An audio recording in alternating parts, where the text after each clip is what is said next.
Қайырлы күн, құрметті достар, Сәкелаев арнасының тіркелген көрермендері және де тіркелгісі келіп жүрген азаматтар. Біз әрдайым тек маңызды деген дүниелерді бөлісетін боламыз. Және де бүгін біз Түркістан қаласындағы Қазақ хандығына арналған мемориалдық кешеннің алдындамыз. Бұл жерді жақында ғана елбасымыз келіп ашқан болатын. Және де бұл мемориалдық кешендегі біз түсінбейтін бір құпиясы бар ма, білмедім.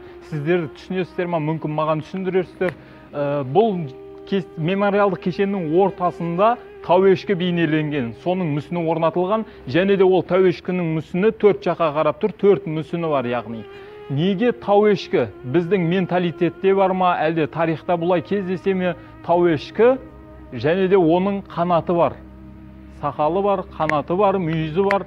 Бұндай тауешкіні кім көрді екен, қанаты бар тауешкіні? Пырақтарда еститінбіз, бірақ тауешкінің қанаты бар деген әңгімені мен естімедім. Сіздер естісеңіздер, бізге айтыңыз. Бұл кешеннің ортасында орналасқан және де жан жағындағы оққа ұқсаған дүниелерде хандардың аты жазылған.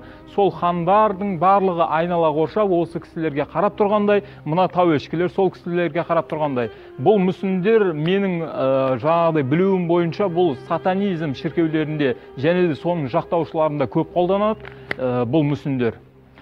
Бұның неге біздің осы бір қасиетті рухани астанамызда орын алғаны маған түсініксіз, және де кесенеге Қожа Ахмет Яссауи бабамыздың кесенесіне қарама-қарсы бетте орналасқан дәл ортада. Неге бұлай? Сәкелаев арнасына тіркелуді ұмытпаңыз, және де бұл нәрселердің ақ-қарасын өздеріңіз ажыратасыздар.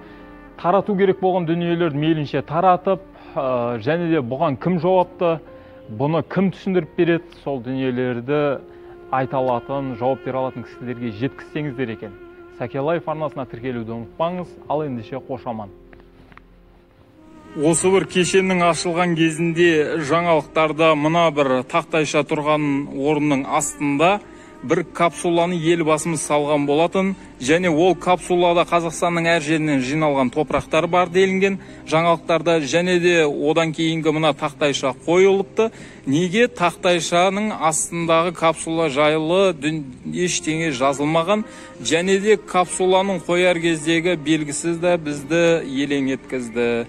Ол жаңалықтардан үзіндіні қоятын боламыз. Сіз де ойлансаңыз, және де қандай ойда болсаңыз, соны айта өтіңіз.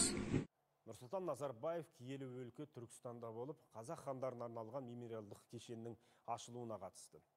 Киіз үй тәріздес кешен 21 уықтан тұрады. Әр уыққа Жәнібек пен Керейден бастап Кенесары Қасымұлына дейінгі қазақ хандарының есім сойлары жазылған.